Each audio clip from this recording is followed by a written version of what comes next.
Bonjour, ici Christina Blais. Aujourd'hui, je prépare une belle soupe réconfort. Je fais une crème de champignons. Et ce que vous entendez grésiller en ce moment, ce sont mes champignons. C'est la première étape de la recette. Je ne sais pas si je peux vous le montrer. Pas trop chaud, ça. Alors, regardez ma belle poêlée de champignons. Alors, rendu à cette étape-là, je vais déglacer avec, aujourd'hui, je prends du scotch. Mais normalement, on déglace avec du sherry parce que dans le sherry, il y a une petite touche sucrée, il y a des notes caramélisées et ça va vraiment venir oumfer le goût de ma crème de champignons. Alors, je déglace avec mon scotch. Et puis, je vais chercher, ça sent bon, je vais chercher le brun qui est au fond de la casserole. Alors, je mets ça de côté. Mon Dieu, que ça sent bon. Alors, il me reste à faire la béchamel.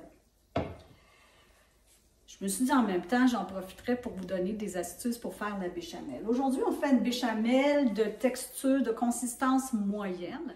Donc, la première étape, c'est de faire fondre le beurre. Une fois que le beurre est fondu, on ajoute la farine. Première astuce. Si vous en avez un, utilisez un fouet comme celui-là, qui est plat, parce que ça va gratter, bien gratter le fond de la casserole, puis ça va éviter la formation de grumeaux. Alors, mon beurre est fondu, j'ajoute ma farine et je remue avec ma spatule. Là, je viens de former ce qu'on appelle un roux, R-O-U-X. Le roux, on va le laisser cuire à feu moyen, environ 1 minute. Ça nous assure qu'on se débarrasse un peu du goût cru de la farine. Il ne faut pas faire brunir le roux. Si on fait ça, on va obtenir une sauce brune. C'est pas ça qu'on veut. Et en plus, ça va faire perdre un peu de pouvoir épaississant à la farine. Alors, mon roux est prêt.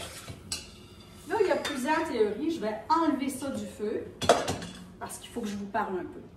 Alors, il y a plusieurs théories où on peut ajouter le lait tout à la fois en fouettant vigoureusement. Moi, je suis de l'école où je préfère ajouter à peu près le tiers du lait en remuant rapidement et ensuite, j'ajoute le reste. Je trouve que ça évite la formation de grumeaux. Je vais en ajouter un peu. Et puis là, je prends la peine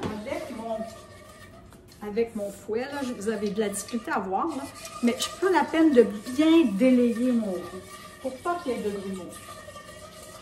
Alors là, je suis certaine qu'il n'y a pas de roux pris dans les côtés de la casserole.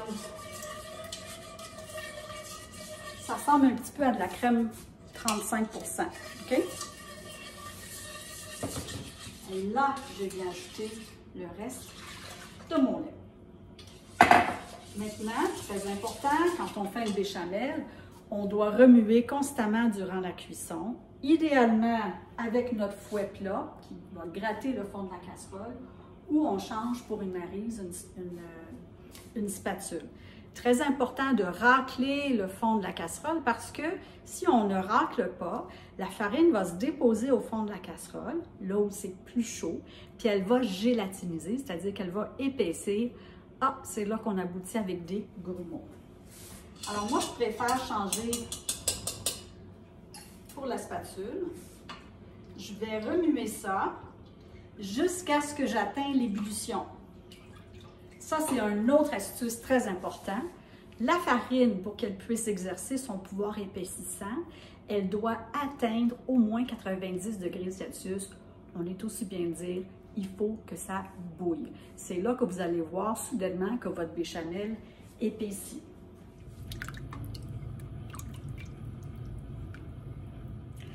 Ça y est, on voit que la béchamel commence à épaissir. Je sens qu'elle s'attache au fond, donc je suis vigilante. Alors, j'ai ajouté du sel et du poivre. Et j'attends, une fois que j'observe que la préparation est en ébullition, je sais que c'est prêt, mais on va continuer la cuisson au moins 1 minute de plus pour être certaine que toute la farine a gélatinisé, c'est-à-dire qu'elle a épaissi. Alors, la béchamel est prête. Il me reste maintenant à ajouter mes champignons. C'est un mélange de champignons et d'oignons. Alors, à ce stade-ci, on a le choix. On pourrait laisser la crème de champignons telle qu'elle, okay? Ou, si vous voulez, avec un pied mélangeur, vous pouvez la réduire plus en purée. Je l'ai réduit presque entièrement en purée. J'ai laissé quelques morceaux de champignons. Et là, je vais goûter pour ajuster le sel, le poivre. Oh boy! Si jamais vous trouvez que votre soupe manque un peu de oomph, petit secret, ajoutez un peu de sauce soya. La sauce soya contient beaucoup de ce qu'on appelle une saveur umami.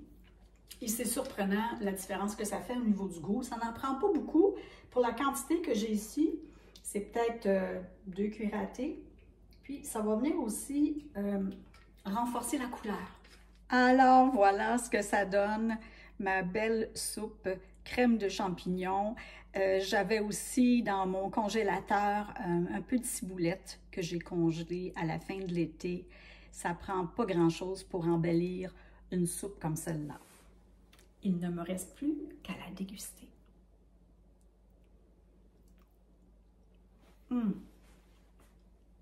Wow! Essayez ça. Vous allez être renversé.